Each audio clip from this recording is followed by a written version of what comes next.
Hello and welcome back to another Simply Greg Sir EV review. We are back in the Tesla Model 3 standard range. Today we're going to do a winter range test. It's around minus 10, minus 15 today with the wind chill. We're at 100% state of charge. The car was parked overnight inside my garage after our drive in the snowstorm. I just wanted to unthaw the car, get all the snow off of it for this test. Yeah, 100% state of charge. It is showing 418 kilometers of range. The plan today is I plan to drive it down to 10%. The reason I chose 10% is that seems to be the number where most people will stop and charge. They'll probably start looking for a charger around 20%, 15% state of charge. Not everyone's like myself or some other YouTubers that roll up to a supercharger at 1% or 2% and charge. This is the 10% number is also based on what I asked our EV clients at work and just generally around in the community locally. But it seems 10% is that number. They'll hit the charger at 10% and charge up. I think today our biggest challenge is going to be not so much the temperature, but the headwind. I don't plan on running any specific route to cancel out the wind in one area. People don't really drive like that. People just get into their car and drive. They don't sit there reading a weather report and formulating almost like an aircraft flight plan. People just get into their cars and they just drive the car. They don't say, oh, what way is the weather coming from? Should we go this way? Should we plan an alternate route? I mean, the only alternate route planning you're maybe doing is with Waze. But for the most part, everyone gets in their car, they put it in drive, and they just go. They don't worry about all these other details. And I think that's a big problem with EV ownership in general, is that some people just make it a bit too nerdy, and it kind of turns off the general public or people who are on the fence about getting an EV. But today we're going to try to get rid of some rumors and myths surrounding cold weather. As usual, we'll drive it, we'll charge it, we'll keep you updated along the route. I'm not too sure which route I'm going to take, but come along with me and we'll have some 100% state of charge. The car was parked in my garage overnight, so it's all nice and warm inside, and it's been running the cabin heating for about 20 minutes. 418 kilometers of range.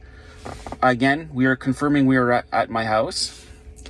And I think what we're going to do is we're going to do a highway run as simulating a road trip of sorts. I think that's what we like to do. That's what you guys like to watch. So let's head out and do it. But first, we're going to make a coffee stop. Oh yeah, and yesterday I forgot to bring water with me, and I was paying for it dearly with a headache. So we have the Volkswagen electric water bottle, and we have the Thrill House cat ear medicine water bottle as well. I refuse to pay for water, so I just bring my own. All right, let's go.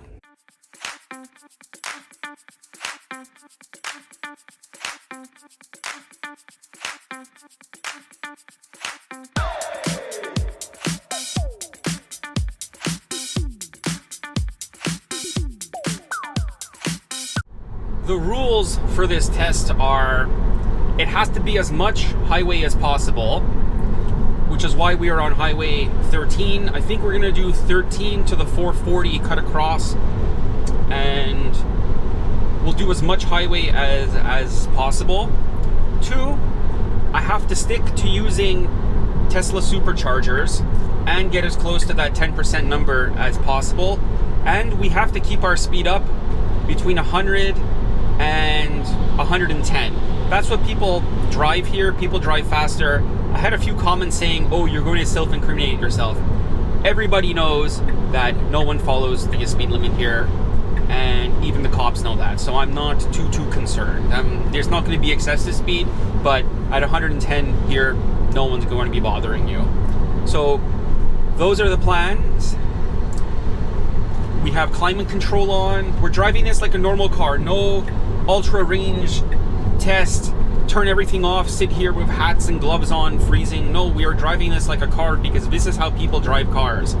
They just get in and drive. As I mentioned before, no one sits there calculating these different route plans and optimal efficiency. No.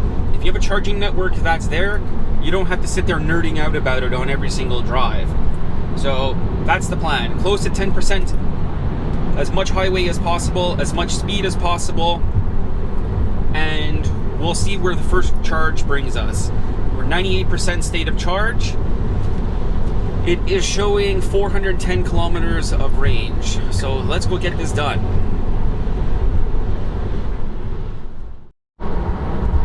All right, we just hit 80% state of charge. We are remaining 337 kilometers. We're doing 106. I have autopilot set for 110. We're just following this, looks like a RAV4 or something.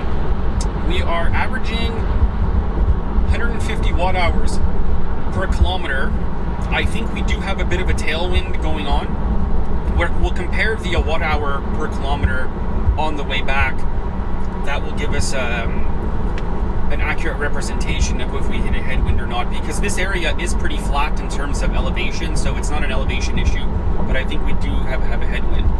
We've already traveled 71 kilometers. We've burned 11 kilowatts of energy. We're just out here on the highway cruising. That's all we're doing. We might have to do a quick stop at a rest area for some screen wash, but I think that was to be expected. It's totally my fault. I forgot to grab some from home. But no, everything is good here. We're on Highway 40 eastbound, heading direction to Trois-Rivières, Quebec, as you can tell by the sign, and the roads have dried out. We'll check back in soon. We just passed Trois-Rivières, Quebec. We're still on Highway 40. I did have to make a stop to buy windscreen roll wash. I was completely out. My fault. I should have grabbed some from home. I have a whole bunch. Didn't really skew these numbers at all, I don't think. The store was right off the highway, maybe about 100 meters. It did reset the current drive. We were at 1 hour and 45 minutes when we stopped, so we'll just have to remember that number.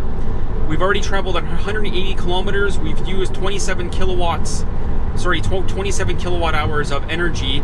We're actually averaging 150 watt hours per kilometer, but the temperature is dropping quickly and the wind is really starting to pick up. That last 20 kilometers before Trois-Rivières, the wind was pretty brutal. So the temperature is starting to drop now, and when I was outside the car, it felt about minus 10, minus 12. The car says minus 8 currently, but it feels a lot colder than that when you factor in the wind. So 50% state of charge. We're still continuing to our 10% number. 10% is when we'll hit a supercharger and charge up there. So we'll check in shortly. Gauge where we're going to end up. If we look at superchargers, we'll pick the furthest one away in Quebec City. So this one here. It says drive northeast on QC. We should arrive at 9%, so I think that's going to be our goal. It says we should arrive at 9%. That's close enough. So we have started preconditioning for our arrival at the supercharger in 88 kilometers.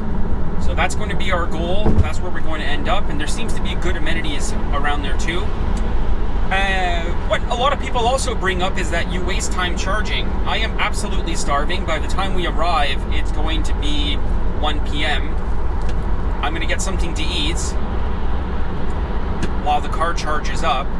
So there's absolutely no time lost. If you were going here for the day, you would be doing the same thing. You would leave the car charging someplace.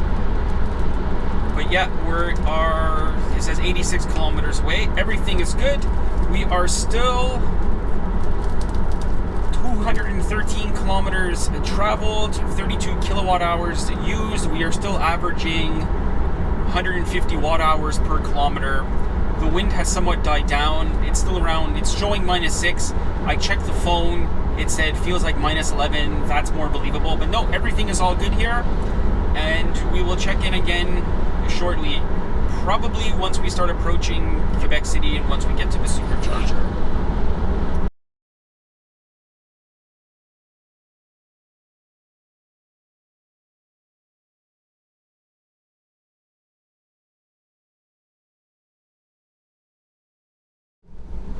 Now your destination is on the left.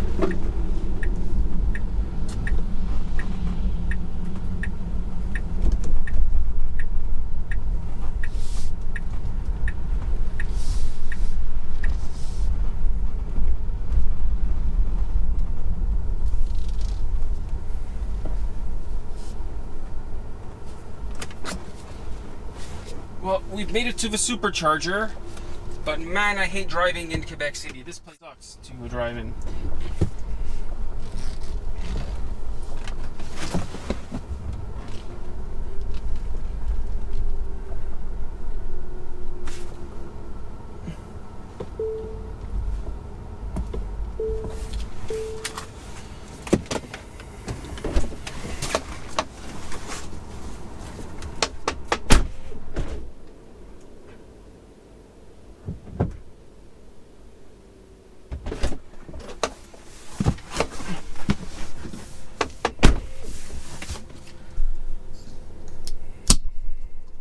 To the supercharger. Yeah, driving in Quebec City sucks. I don't really like driving here. It's horribly laid out. But yeah, we're charging. This site is full. This is a version 3 site. It's completely full. So I expect some sort of site limitation of power sharing here, even though it's a version 3, but we all know it does happen at times. So we're going to charge up here as close to 80% as possible. We're pulling 112 kilowatts now, and we've been pre-charging for quite a while. We actually rolled in 12% state of charge. I know I wanted to get here at 10, but look, if you were on a road trip, you're close enough to 10. Do you remember what I said about that 10 to 15%? Well, here we are. We actually drove exactly 300 kilometers. We used 47 kilowatt hours of energy. We were averaging 158 watt hours per kilometer. So we still had plenty of energy in the battery pack to keep on driving. I think total endurance on this was roughly, we were 148, probably just under 3 hours, I would say, of endurance up until this point. I think you would have a lot more if you stretch the charging stop a bit, but I don't really see a point of doing that. I mean, I'm starving. We've been driving for 3 hours. So I need a bit of a break. We're here now, we're charging. We'll go up to what we need, maybe 10 and plus 10% to get to the next supercharger. That's the largest one in Quebec. But yeah, zero issues. It's still about -8 outside. The wind died down. But yeah, there's absolutely no issues driving this car here. And like I said, if you were coming here for the day, you'd probably be stopping anyways. So you'd go and charge the car, and you would have to go get gas anyways. So like, there's really no time lost. That's what no one seems to understand, is that there's no time lost. We drove as far as we could on 100% from home. Well, not as far as we could, but we wanted to hit that 10%. And yeah, everything worked fine. So you could totally drive an EV. And now what we're going to do next is just a bonus. So yeah, all good. Endurance was great. I'm gonna go get something to eat. We have more than enough charge to continue the trip. We'll stop charge that. We'll get out. Unplug. This goes in here. Charge port's closed, and we can go.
We have made it to the supercharger.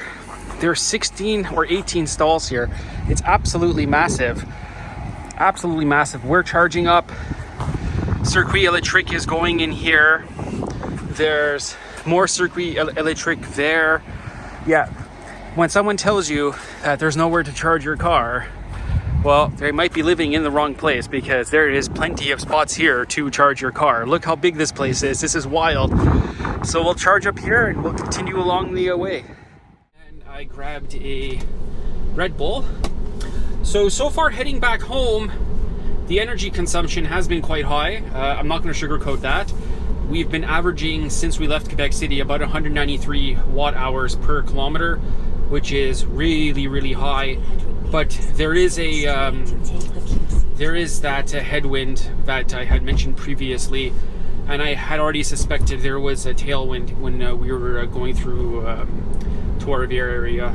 But no, we're all good. We should arrive at home. We should arrive at home at 17% state of charge, something around there. So it's possible we were here a bit too long, but I always like to have that buffer. You know how I am. But yeah, I'm really impressed with that site. If someone from Circuit Electric and Hydro-Quebec is watching this, that site is what you should have in Rigaud, just when you cross in from Ontario on the 40. That's what you should have there. That was absolutely beautiful. And just to think all those superchargers are going to be open soon to regular cars. That's really, really cool. All right, we're gonna get back onto the highway here and we'll make the run for home.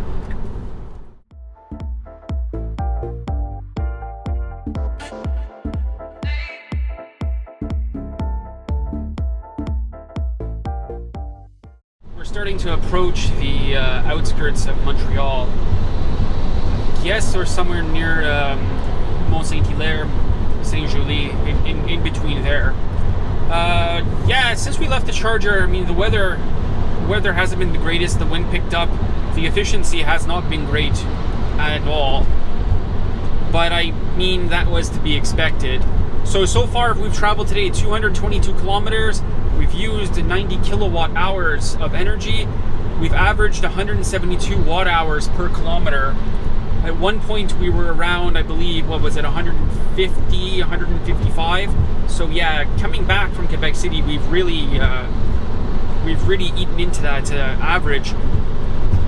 Since we've actually left Quebec City, we've been averaging 190 watt hours per kilometer. So yeah, there's been a big headwind the entire way. But I mean, there's always give and take. We got a tailwind going there, we had it coming back, so it does eventually average itself out. But no, the car's absolutely great like always. Superchargers worked flawlessly today. That one in Quebec City was probably slow. I found, especially with the state of charge that we rolled up, and we had been preconditioning for quite a while, so that one was a bit slow, but that place was maxed out. There was 8 stalls, version 3. I think it hit its cap of power. Even though Tesla says they're not shared, it gets to a point where it can only handle so many cars.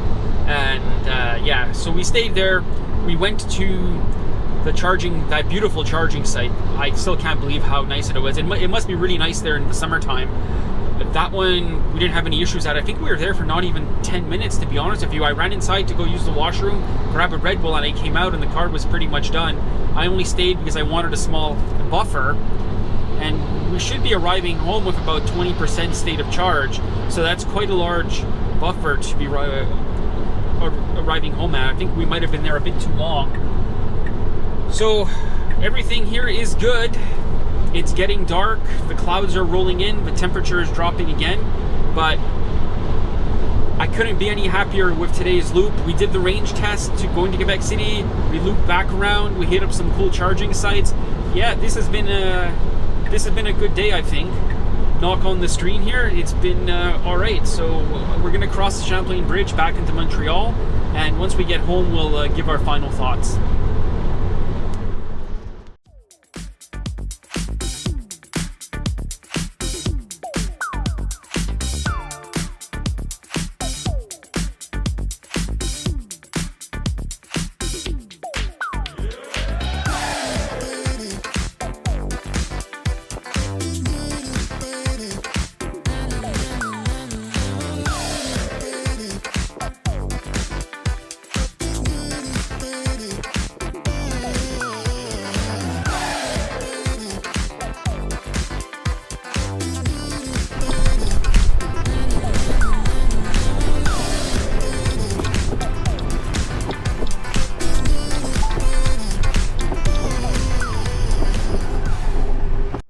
back home now.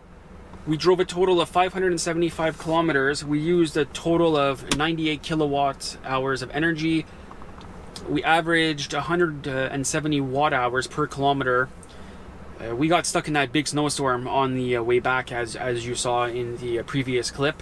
That was a bit unexpected. That was the worst weather we had all day. But no real issues. Everything went well today. No problems with the superchargers. That was a one-off in Montreal. I absolutely love driving this car. I think the endurance in this kind of weather, variable conditions, variable temperatures like this, it wasn't very extreme cold, so your results may vary. I'm pretty sure 3 hours, 3.5 hours of endurance is doable in the standard range car, which is about what I expected in Germany when we were there. That's about what I was getting in Germany. Maybe a bit less because we're going much faster in some areas. But I'll put the charging costs and charging times in the at the end of this clip. But to me, I didn't really notice any big difference. I've done that trip enough in a gas car, and to me, I think we'd stop and make the same amount of stops. We definitely would get food along the way, so that cancels out the first charge. But this whole nonsense, again, where you can't drive EVs in the wintertime, or as soon as it gets a bit slightly cold outside, you lose half your range, it's absolutely not true. I wish people would stop reading stories that they hear from their friends of a friend that got posted on Facebook 15 years ago. No, EVs have come a long way since then. I hope you enjoyed watching. We're going to have more videos coming up involving Model 3s and other EVs. Our next set of videos will be in Orlando, Florida. And that's going to be our first trip in the United States with an EV. So stay tuned and thank you for watching.